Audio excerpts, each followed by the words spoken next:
আগামী 26 এপ্রিল ত্রিপুরা রাজ্যে হতে চলেছে দ্বিতীয় পর্যায়ের নির্বাচন। এই নির্বাচনে ভাজপা দলের প্রার্থী হিসেবে রয়েছেন মহারানী কৃতি সিং দেববর্মা। এই প্রার্থীর সমর্থনে যুবরাজনগর বিধানসভা এলাকায় উপতাখালী গ্রাম পঞ্চায়েতের মাঠে এক বিশাল সমাবেশ করলেন রাজ্যের মুখ্যমন্ত্রী ডক্টর মানিক সাহা। রবিবার যুবরাজনগর বিধানসভা এলাকার উপতাখালী গ্রাম পঞ্চায়েতের মাঠে অনুষ্ঠিত হয় এক বিশাল জনসভা। এই সভায় উপস্থিত ছিলেন বিজেপির প্রদেশ সভাপতি রাজীব ভট্টাচার্য, সমাজ শিক্ষা ও সমাজ কল্যাণ দপ্তরের মন্ত্রী টিঙ্কু রায়, উত্তর জেলা পরিষদের সভাধিপতি ভবতোষ দাস, উত্তর জেলা বিজেপির সভাপতি কাজল দাস সহ জেলা ও মণ্ডলের বিভিন্ন স্তরের নেতা নেতৃত্ব। এই দিনের এই সভায় মুখ্যমন্ত্রী রাজ্যে তথা দেশের উন্নয়ন কেমন করে সাধিত হচ্ছে তা বিস্তৃতভাবে বর্ণনা করেন। মোদী সরকারের হাতে ধরে দেশ কেমনভাবে বিভিন্ন ধরনের বহিরাগত আক্রমণ থেকে নিজেদেরকে নিরাপদ রেখেছে, এমন সাধারণ মানুষের নিরাপত্তা কেমন করে প্রদান করা হচ্ছে তা নিয়ে তিনি আলোচনা করেন। পাশাপাশি ডবল ইঞ্জিন সরকার গঠনের ফলে এই রাজ্যে হীরামুখ কেমন করে মানুষ উপভোগ করছে তা একের পর এক তুলে ধরেন। যোগাযোগ ব্যবস্থা যে প্রভূত উন্নয়ন হাজিরা হয়েছে তা প্রতিটি ক্ষেত্রে তা বুঝিয়ে দেন। রেল ব্যবস্থা, সড়ক ব্যবস্থা, বিমান ব্যবস্থা প্রতিটি ক্ষেত্রে ত্রিপুরার রাজ্য হাজার অন্যান্য উন্নত রাজ্যের থেকে পিছিয়ে নেই। প্রতিটি ক্ষেত্রে মানুষ নিজেদের সাধ্যের মধ্যে যোগাযোগ ব্যবস্থাকে কাজে লাগিয়ে বর্তমান প্রজন্ম এবং পরবর্তী প্রজন্মের জন্য একটা শক্ত ভিত স্থাপন করতে চলেছেন। বাম সরকারের দীর্ঘ শাসনে রাজ্যে পিছিয়ে পড়েছিলেন প্রতিটি ক্ষেত্রে, আর টাকা নেই, দেয় না এই অজুহাত দেখিয়ে দিনের পর দিন রাজ্যের মানুষকে শোষণ করেছে আর নিজেদের পকেটে ভারী করছে। বর্তমানে স্বাস্থ্য, শিক্ষা, প্রযুক্তিবিদ্যার প্রতিটি ক্ষেত্রে রাজ্য এগিয়ে চলছে। যেসব যুবক যুবতীরা নিরাশ হয়ে বসেছিল, আজ তাদের প্রচেষ্টার রাজ্য ভারতবর্ষে একের পর এক শিরোপা অর্জন করে চলেছে।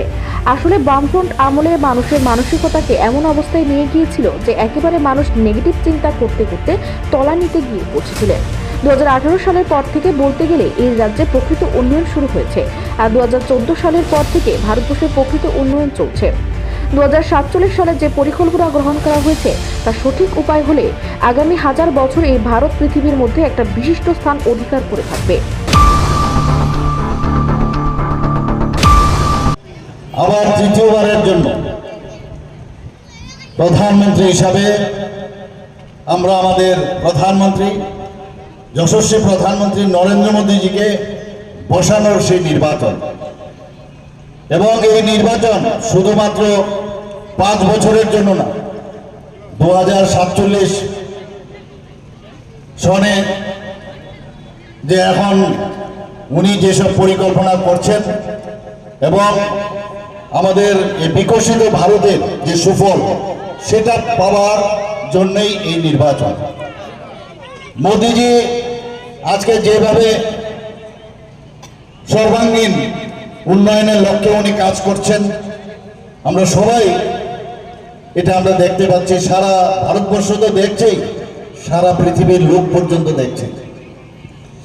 মোদীজি আপনারা জানেন যে প্রতি মাসের শেষ রোববারে উনি মন কি বাত অনুষ্ঠানের কথা মানুষের সাথে কথা বলেন। সারা পৃথিবীর যারা রাষ্ট্রপ্রধানরা আছেন, যারা প্রেসিডেন্টে হোক, প্রাইম মিনিস্টারে হোক, ওনারা অবাক চিত্তে ভাবেন যে এইরকম রাষ্ট্রনেতা তো আমরা কখনো দেখিনি, যে উনি এতদিন ধরে এই মন কি বাত অনুষ্ঠান করছেন। এবং তার মেইন উদ্দেশ্য কি, যে সাধারণ মানুষের কথা শোনা। আপনারা সবাই দেখি যেভাবে মানুষের সাথে উনি কথা বলেন, তাতে করে মানুষের সাথে সম্পর্ক সৃষ্টি করে নেন। সম্পর্কের সাথে যে সমর্থন সেটাও উনি আদায় করেন, এবং কি সমস্যা হচ্ছে, কি কি প্রয়োজন আগামী দিন, এই মন কি বাত অনুষ্ঠানের মাধ্যমে উনি সেইভাবে আগামী দিন তার পরিকল্পনা করেন।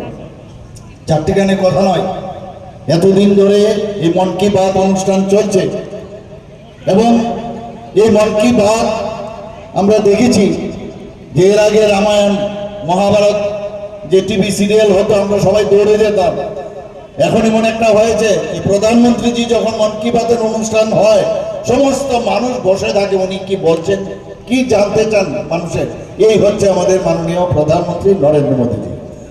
উনি কি বলেছেন সেদিন আশরাফুল ময়দানে আমাদের বিবেকানন্দ তাই রাজ্য তথা দেশের সার্বিক উন্নয়ন এবং মানুষের প্রকৃত উন্নয়ন করতে হলে আগামী 26শে এপ্রিল দ্বিতীয় দফা নির্বাচনে ভারতীয় জনতা পার্টির প্রার্থী মহারানী প্রীতি সিং দেববর্মাকে বিপুল ভোটে জয়যুক্ত করে মোদীকে তৃতীয়বারের জন্য দেশের প্রধানমন্ত্রী হিসেবে অসীম করা আহ্বান জানান। ধর্মনগর প্রতিনিধি রিপোর্ট, এশিয়ান টাইমস।